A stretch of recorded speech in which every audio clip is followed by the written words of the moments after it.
Yo, what's up guys, OpTic Ashes here bringing you a video. Today we're going to be talking about the spectator system in Gears of War 4 and my thoughts on it for casters as well as coaches and what I'd like to see out of it going into the future, similar to how I did my rank system video.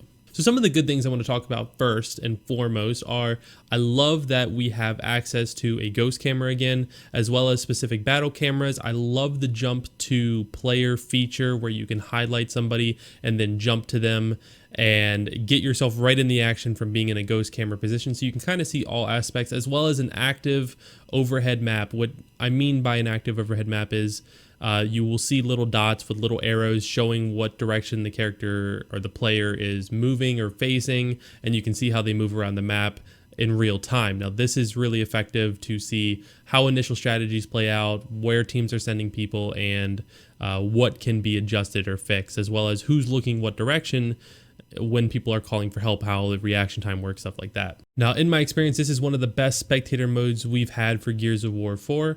My only gripe is that there's no replay system, but that's a whole nother thing, and maybe somewhere in the future somebody will answer my prayers.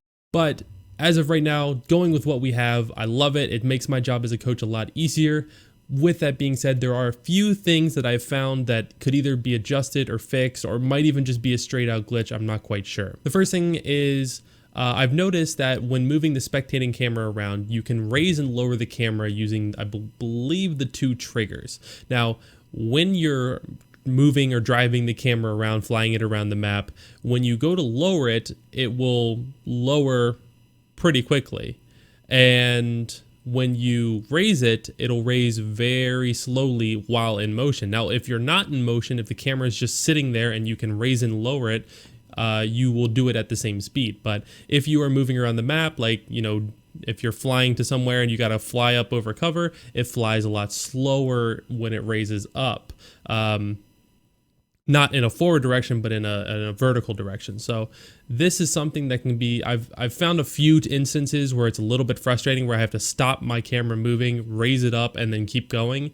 Whereas I don't have to do that when I'm trying to lower it and keep going. So this is just a small tweak I feel like could be adjusted pretty easily. The next thing I've noticed, and this might come into play for spectating camera at live events, is that smoke grenades and I believe other explosions, but definitely smoke grenades, will affect the camera. Now, I've noticed that if I'm, spectating the fight and I have the camera at, a high point of view in a corner watching a fight, and there's smoke grenades that land and they blow up, the camera will shake kind of violently. Now, this is a cool effect. I see how it can be a cool effect. That being said, usually the person in the spectator camera point of view is there for either production reason, i.e. they're broadcasting a tournament and they're trying to give a show of the fight that's happening, or you're a coach and you're trying to catch the little details from that wide angle so you can see everything at once. Now, this shaking of the camera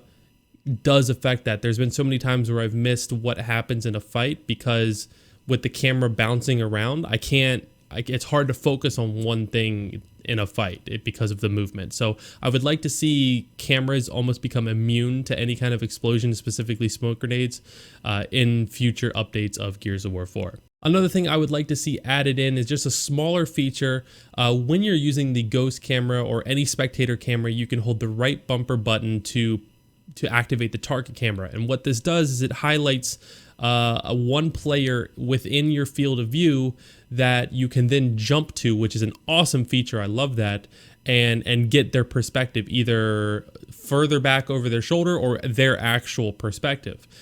The thing that I would like to see changed is I would like to be able to select, if I'm watching a fight of 3 or 4 people, I would like to be able to select which one specifically in that fight I want to look at. Now, an easy way to do this is while I'm holding right bumper, let me select using the left and right on the D-pad, and it'll just change which character is highlighted within my field of view, or maybe even out of my field of view.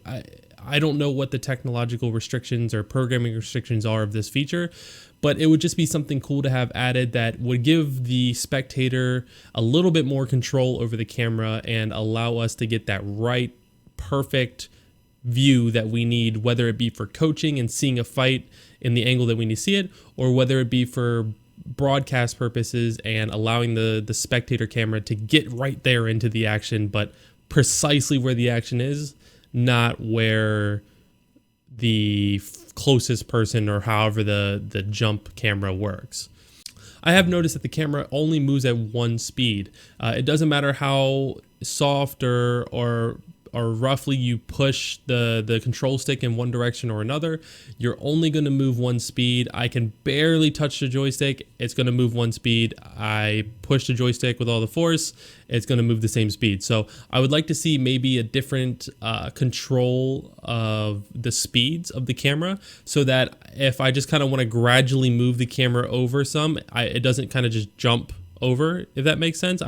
It allows for like a little bit of a smoother thing. This would be more in play for YouTubers and for more cinematic purposes, where they try to get panning shots of a map or something like that. It's a very minor thing that I would like to see added, but those kind of little details help take a game from like the level that it's at to even a little bit further, because they're the little nuances that help make a game just absolutely perfect for everybody, all audiences. The last thing I want to talk about is actually a glitch that I think I found with the spectator camera. So when you are in the ghost camera mode, there's obviously multiple camera modes. When you're in the ghost camera mode, you press the RB button, which will activate the target camera. Now hold that button and it'll keep somebody highlighted, and whoever you're looking at, it'll kind of change who's highlighted. And then press B while holding the right bumper button to bring up the minimap.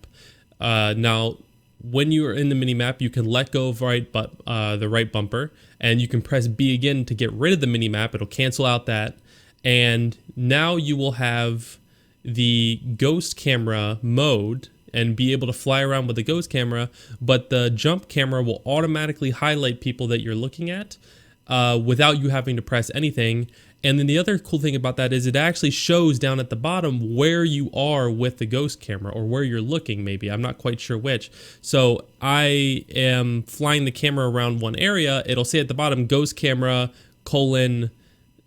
whatever the call out might be. So this is a pretty cool feature, and I don't want to see this patched actually. I kind of like it, but I do think it's a glitch. If it's intentional, let me know in the comments down below. Or if you know any other glitches for spectator camera that you've found, put them down in the comments down below. I'm really interested in this whole new spectator feature. I'm using it a lot as a coach, so knowing how to work it thoroughly, like the back of my hand, is really helpful to help me find the right information to convey to my players. Thank you guys so much for watching this video. I really hope you enjoyed it. If you did, make sure to leave a thumbs up and subscribe down below as always. I really appreciate the support, guys. Thank you so much, and I will see you all in the next video.